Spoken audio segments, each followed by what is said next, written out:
रात बहुत शांत थी। इतनी शांत कि उस घर की दीवारों के अंदर कुछ हिलने की आवाज साफ सुनाई दे रही थी। अचानक एक दीवार पर शब्द भरने लगे, धीरे, बहुत धीरे। आज फिर सब बदलेगा। उस वक्त घर के अंदर मौजूद किसी भी इंसान ने ना वो शब्द लिखे थे, ना ही दीवार को छुआ था। फिर भी घर ने खुद लिख दिया था। तो दिल थाम के सुनिए आप YouTube channel scary angel tales की जुबानी के साथ। तो शुरू करते हैं। आज की ये कहानी सिर्फ एक भूतिया घर की नहीं है। ये कहानी है एक ऐसे परिवार की जिसे लगा था कि दीवारें सिर्फ ईंट और सीमेंट की बनी होती हैं, लेकिन उन्हें ये नहीं पता था कि कुछ दीवारें आवाजें जमा करती हैं, दर्द याद रखती हैं और वक्त आने पर सब कुछ लौटा देती हैं। ये कहानी है घर की दीवारें सब सुनती थीं। शर्मा परिवार को ये घर किसी सपने जैसा लगा था। शहर की भीड़, महंगे किराए और रोज की भागदौड़ से आखिरकार छुटकारा मिल रहा था। घर पुराना था लेकिन मजबूत। दीवारें मोटी थीं, छत ऊंची थी और खिड़कियां बड़ी। अनिल शर्मा ने चाबी घुमाई और दरवाजा खुल गया। उस पल किसी ने ध्यान नहीं दिया कि घर के अंदर हवा बिल्कुल नहीं चल रही थी। शर्मा परिवार में कुल 5 लोग थे।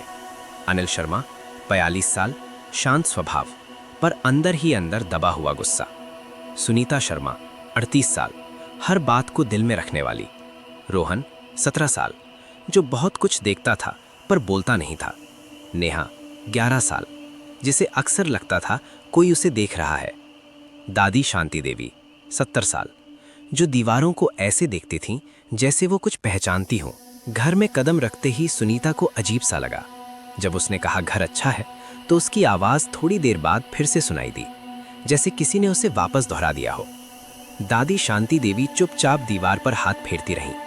उनकी उंगलियां एक जगह रुक गईं। वहां दीवार थोड़ी गर्म थी। पहली रात सबने चैन की नींद ली, लेकिन आधी रात को नेहा की नींद टूट गई। उसे लगा कोई दीवार के पास खड़ा है।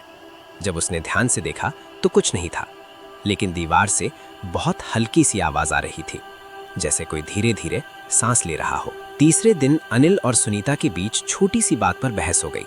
आवाजें ऊंची हुई, बच्चे अपने कमरे में चले गए। दादी ने बस इतना कहा, चुप हो जाओ। उस रात घर बहुत देर तक जागता रहा। सुबह रोहन सबसे पहले उठा। ड्राइंग रूम की दीवार पर कुछ अजीब था। धुंधले अक्षरों में लिखा था, शुरुआत हो गई है। रोहन ने उसे छुआ। दीवार ठंडी नहीं थी। उसी रात दादी शांति देवी ने दीवार के पास बैठकर बहुत धीमी आवाज में कहा, मैं जानती हूँ तुम सब सुन रहे हो। और दीवार पर एक नया वाक्य उभरा, हम हमेशा सुनते हैं। घर की दीवारें सब सुनती थीं। सुबह जब घर में हल्की रोशनी फैली तो ऐसा लगा जैसे घर ने पूरी रात जागकर कुछ सोचा हो। अनिल सबसे पहले उठा। उसने ड्राइंग रूम की दीवार की ओर देखा। वो वाक्य अब भी वही था, हम हमेशा सुनते हैं। उसने आंखें मली, पास जाकर देखा, उंगलियों से छुआ। दीवार बिल्कुल सामान्य थी, कोई पेंट, कोई खरोंच नहीं। फिर भी शब्द जैसे दीवार के अंदर से उभरे हों। सुनीता ने नाश्ता बनाते समय कई बार पीछे मुड़कर देखा। उसे लग रहा था जैसे कोई उसकी बातों को सुन रहा हो। जब उसने प्रेशर कुकर रखा तो अचानक रसोई की दीवार से धीमी सी आवाज आई, टक टक। सुनीता चौंक गई। कोई है? उसने पूछा। कोई जवाब नहीं आया। दादी शांति देवी पूरी सुबह चुप रहीं। दोपहर को जब बच्चे स्कूल चले गए तो दादी ने सुनीता से कहा, बिटिया, कुछ घर होते हैं जो सब कुछ याद रखते हैं। सुनीता ने हल्की मुस्कान के साथ कहा, माँ जी, ये सब वहम है। दादी ने दीवार की ओर देखा। नहीं, वहम तब होता है जब दीवारें जवाब न दें। उस रात अनिल देर से घर आया, थका हुआ, चिड़चिड़ा। बात बात पर सुनीता से बहस हो गई। आवाजें ऊंची नहीं थी, लेकिन शब्दों में कड़वाहट थी। और तभी ठक। ड्राइंग रूम की दीवार से एक तेज आवाज आई। सब चुप हो गए। दीवार पर धीरे धीरे नए शब्द भरने लगे। यहीं से शुरू हुआ था। रोहन ने ध्यान से देखा। शब्दों के नीचे कुछ और उभर रहा था, वर्मा परिवार। अनिल ने तुरंत घर के कागज निकाले, पुराना रजिस्ट्रेशन देखा। वाकई इस घर का पिछला मालिक मोहन वर्मा था, लेकिन उसके बारे में कोई जानकारी नहीं थी। उस रात पूरे घर में एक अजीब सी गूंज थी। हर कदम 2 गुना सुनाई देता। नेहा अपने कमरे में अचानक रोने लगी। माँ, दीवार मुझसे बात कर रही है। सुनीता दौड़कर पहुंची। क्या कह रही है? उसने पूछा। नेहा कांपते हुए बोली, वो कह रही है, डर मत, हमने सब देखा है। दादी ने सबको ड्राइंग रूम में बुलाया। उन्होंने धीमी आवाज में कहा, इस घर में पहले भी एक परिवार रहता था, पति, पत्नी, 2 बच्चे। झगड़े, चीखें और फिर एक रात। दादी रुक गईं। दीवार पर अपने आप लिखाव भराया, किसी ने नहीं बचाया। दादी ने आगे कहा, 12 अगस्त 1998 इस घर में एक भयानक रात थी। दीवार पर अब तस्वीरें उभरने लगी, धुंधली जैसे यादें। एक औरत रो रही थी, एक आदमी चिल्ला रहा था, बच्चे दीवार से सटकर बैठे थे। और फिर सन्नाटा। अचानक ड्राइंग रूम की दीवार से लाल सी लकीर नीचे की ओर बहने लगी। सुनीता चीख पड़ी, लेकिन वो खून नहीं था, वो पुराना दर्द था। रात को अनिल ने दीवार के पास सटकर कहा, तुम क्या चाहते हो? काफी देर बाद दीवार पर जवाब उभरा, जो हमारे साथ हुआ वही तुम्हारे साथ। और उसी पल घर की सारी लाइटें एक साथ बुझ गईं। जब सारी लाइटें एक साथ बुझ गईं, तो कुछ पल के लिए किसी की सांस लेने की आवाज भी सुनाई नहीं दे रही थी। अनिल ने मोबाइल का टॉर्च जलाया। कमरे में रोशनी तो फैल गई, लेकिन दीवारों पर परछाइयां अजीब तरह से हिल रही थीं, जैसे रोशनी नहीं बल्कि यादें हिल रही हों। नेहा सुनीता की साड़ी पकड़कर चुपचाप खड़ी थी। उसकी आंखें दीवार से हट ही नहीं रही थीं। माँ, उसने बहुत धीमी आवाज में कहा, वो बच्चे अभी भी वहीं हैं। सुनीता ने घबराकर पूछा, कौन से बच्चे? नेहा ने उंगली से दीवार की ओर इशारा किया। वहां कुछ नहीं था, लेकिन नेहा को अभी भी 2 छोटे हाथ दिखाई दे रहे थे। दादी शांति देवी धीरे धीरे दीवार के पास गईं। उनकी आवाज कांप रही थी। अब मुझे याद आ रहा है, उन्होंने कहा। सब उनकी ओर देखने लगे। जब मैं जवान थी, तब इस मोहल्ले में वर्मा परिवार की बात हर जगह होती थी। मोहन वर्मा सरकारी नौकरी में था, बाहर से एकदम सभ्य, पर घर के अंदर अक्सर चुप्पी रहती थी। कविता वर्मा बहुत कम बोलती थी, और उनके 2 बच्चे आदित्य और पाखी हमेशा दीवार के पास चुपचाप बैठे रहते थे। लोगों ने कई बार रात में चीखें सुनी थी, लेकिन किसी ने दरवाजा नहीं खटखटाया। दादी ने कहा, उस जमाने में इस घर की दीवारें इतनी मोटी बनाई गई थीं कि बाहर कोई आवाज न जाए, लेकिन दीवारों ने सब सुन लिया। दादी का हाथ कांपते हुए उसी दीवार पर था। हर झगड़ा, हर चीख, हर डर। उस रात बारिश हो रही थी। मोहन वर्मा घर देर से आया था, गुस्से में। कविता कुछ नहीं बोली, लेकिन चुप्पी कभी कभी सबसे ज्यादा चुपती है। झगड़ा हुआ, आवाजें ऊंची हुईं, बच्चे दीवार से सटकर बैठ गए, और दीवार सब सुनती रही। दादी की आंखें भर आईं। उस रात उन्होंने कहा, सुबह तक घर से कोई आवाज नहीं आई। अगले दिन दरवाजा नहीं खुला। तीसरे दिन दरवाजा तोड़ा गया, लेकिन जो अंदर मिला वो कभी किसी ने खुलकर नहीं बताया। अनिल ने कांपते हाथों से पूछा, तो पुलिस? दादी ने सिर हिलाया। केस दबा दिया गया, कहा गया फैमिली मैटर। लेकिन दीवारें ये बात आज तक नहीं भूली। उसी पल दीवार से एक बच्चे की आवाज आई, माँ, आपने हमें क्यों नहीं बचाया? सुनीता चीख पड़ी। रोहन के कानों से खून सा उतर आया। दीवार पर अब एक एक शब्द धीरे धीरे उभर रहा था। हमने आवाज दी थी, किसी ने नहीं सुनी। उस रात के बाद घर बदलने लगा। कमरे छोटी लगने लगे, छत थोड़ी नीचे आती महसूस होती, जैसे घर अपने अंदर सबको बंद करना चाहता हो। सोने से पहले रोहन ने देखा, उसके कमरे की दीवार पर 4 नाम लिखे थे, मोहन, कविता, आदित्य, पाखी, और नीचे एक खाली जगह। दीवार पर धीरे धीरे नया वाक्य उभरा, अगला नाम तय हो चुका है। घर किसे चुन रहा है? दीवारें कैसे कैद करती हैं आत्माएं? बच्चों का डर किस सच की ओर इशारा करता है? और क्या शर्मा परिवार इस चक्र को तोड़ पाएगा? सुबह हुई, लेकिन घर में उजाला नहीं आया। खिड़कियों से धूप तो अंदर घुसी, पर दीवारों पर एक अजीब सी धुंध जमी हुई थी। रोहन देर तक अपनी दीवार को देखता रहा। 4 नाम अब भी साफ थे, और 5वीं जगह खाली, जैसे दीवार किसी का इंतजार कर रही हो। अनिल पूरी रात सो नहीं पाया था। बार बार उसे यही ख्याल आ रहा था, घर किसी को चुन रहा है। ऑफिस जाने की तैयारी करते हुए उसने अचानक कहा, हमें ये घर छोड़ देना चाहिए। सुनीता चौंक गई। इतनी जल्दी? उसने पूछा। अनिल ने दीवार की ओर देखा, इससे पहले कि घर खुद फैसला करे। दादी शांति देवी धीरे धीरे उठी। उनकी आवाज शांत थी, लेकिन भारी। नहीं बेटा, उन्होंने कहा, भागने से कुछ नहीं बदलेगा। सब उनकी ओर देखने लगे। ये घर भागने वालों को नहीं छोड़ता। जैसे ही दादी ने ये कहा, ड्राइंग रूम की दीवार पर शब्द भर आए, सही कहा। सुनीता का दिल जोर से धड़क उठा। नेहा रो पड़ी। नेहा ने रोते हुए कहा, दीवार कह रही है कि वो हमें जोड़ना चाहती है। कैसे? सुनीता ने पूछा। नेहा ने दीवार पर उंगली रखी, जैसे पहले किया था। दादी ने समझाया, वर्मा परिवार में भी सब कुछ धीरे धीरे हुआ था। पहले झगड़े, फिर चुप्पी, फिर डर, और आखिर में खामोशी। दीवार पर एक एक शब्द भरा, सब एक जैसा है। दादी ने कहा, ये दीवारें सिर्फ सुनती नहीं, ये फैसला भी करती हैं। जो आवाज़ें सबसे ज़्यादा दर्द से भरी होती हैं, उन्हें हमेशा के लिए अपने अंदर रख लेती हैं। रोहन अचानक बोला, कल रात मैंने कुछ सुना था। सब उसकी ओर मुड़े।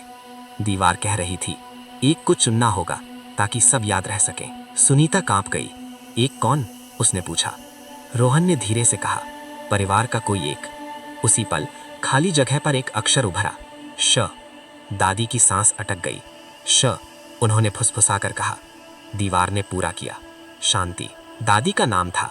दादी दीवार के सामने शांत खड़ी रहीं। तो अब मेरी बारी है, उन्होंने कहा। अनिल चिल्लाया, नहीं। लेकिन दादी ने धीरे से सिर हिलाया। मैं जानती थी ये दिन आएगा। दादी ने सबको बताया। 1998 की रात मैंने चीखें सुनी थीं। सब सन्न रह गए। मैं पास के घर में रहती थी। मैं जानती थी अंदर कुछ गलत हो रहा है। उनकी आंखें भर आईं, लेकिन मैंने दरवाज़ा नहीं खटखटाया। दीवार पर लाल सी लकीर फिर उभरी। शब्द बने, तुमने नहीं सुना।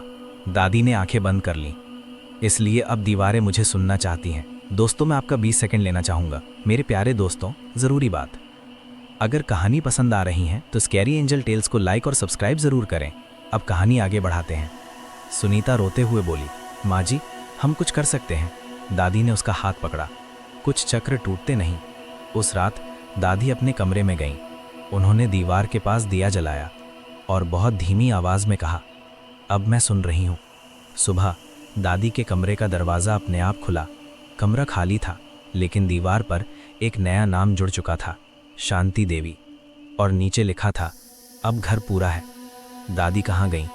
क्या दीवारें अब शांत होंगी या घर अभी और चाहता है? और शर्मा परिवार का अंतिम फैसला क्या होगा?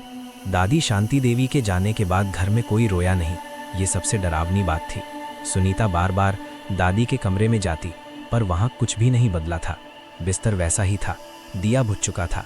बस दीवार अब पहले से ज़्यादा साफ और चिकनी लग रही थी, जैसे उसने कुछ अपने अंदर समेट लिया हो। अनिल चुप था, ना ऑफिस गया, ना किसी से बात की। वो ड्राइंग रूम की दीवार के सामने घंटों बैठा रहता। उसे लग रहा था कि दीवार उसे देख रही है, लेकिन जब भी वो पूछता, माँ कहाँ है, दीवार खामोश रहती। नेहा अब दीवारों से डरती नहीं थी। उल्टा वो उनके पास बैठकर धीरे धीरे बातें करती, कभी हंसती, कभी सिर हिलाती। सुनीता ने एक दिन घबराकर पूछा, नेहा, तुम किससे बात कर रही हो? नेहा ने मासूमियत से कहा, दादी से। उस रात सुनीता की नींद खुली।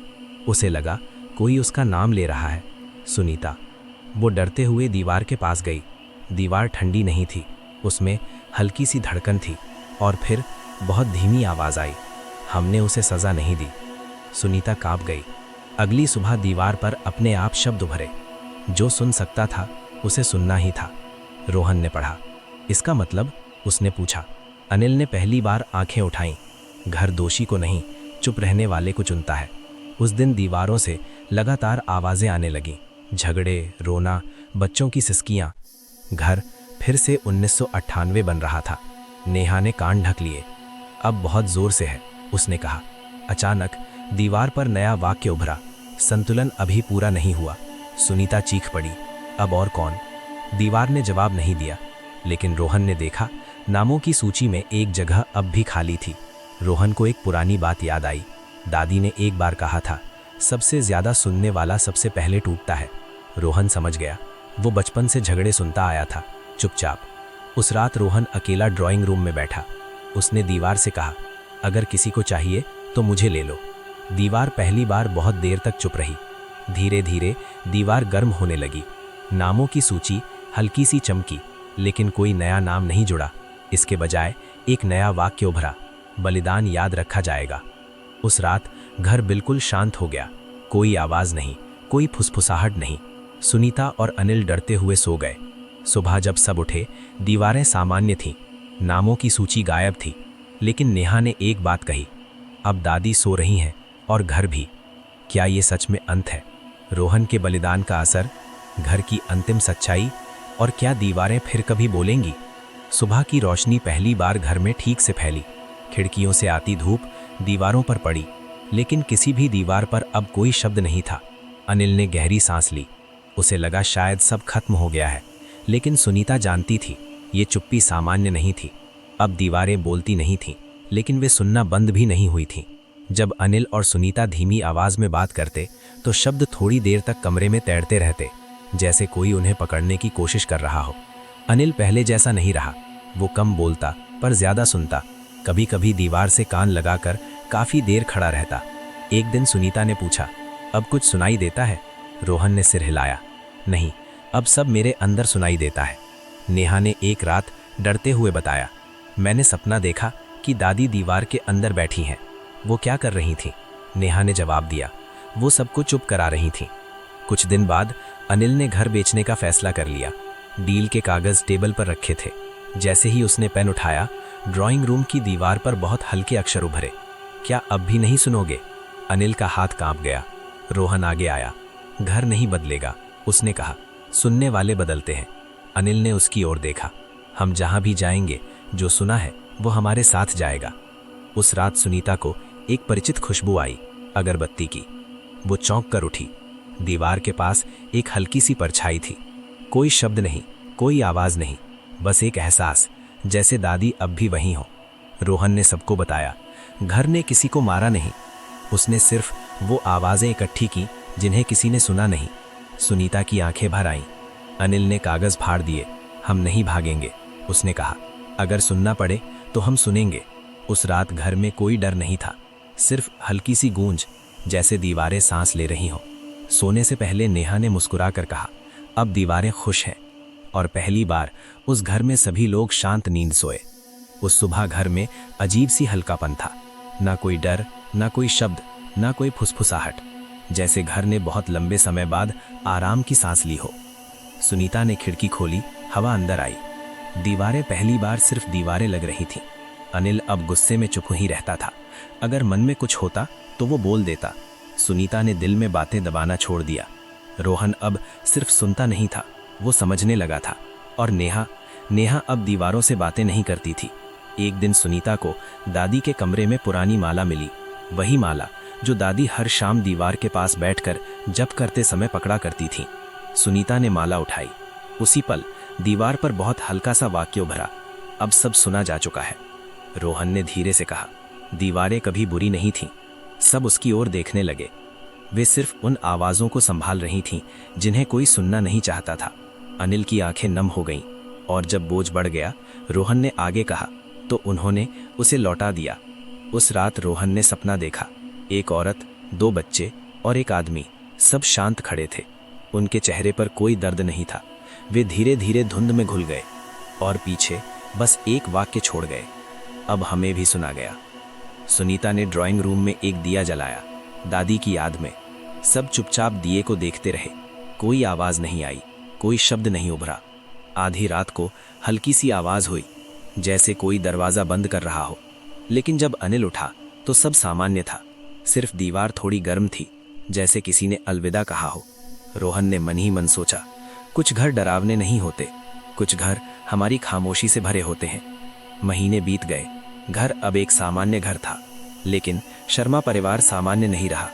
वे अब एक दूसरे को सच में सुनते थे। एक शाम नेहा ने दीवार पर कान लगाया, फिर मुस्कुराई, अब कुछ नहीं है, उसने कहा। रोहन ने जवाब दिया, क्योंकि अब हम सुन लेते हैं। क्योंकि जो घर सुन लेते हैं उन्हें चीखने की जरूरत नहीं पड़ती। अगर आपको ये डरावनी कहानी पसंद आई हो और आप ऐसी ही रहस्यमयी, सच्ची लगने वाली हॉरर कहानियां सुनना चाहते हैं तो स्कैरी एंजल टेल्स चैनल को अभी लाइक करें, सब्सक्राइब करें और घंटी दबाना बिल्कुल न भूलें, क्योंकि यहाँ हर कहानी सिर्फ सुनाई नहीं जाती, महसूस कराई जाती है। मिलते हैं अगली डरावनी कहानी में।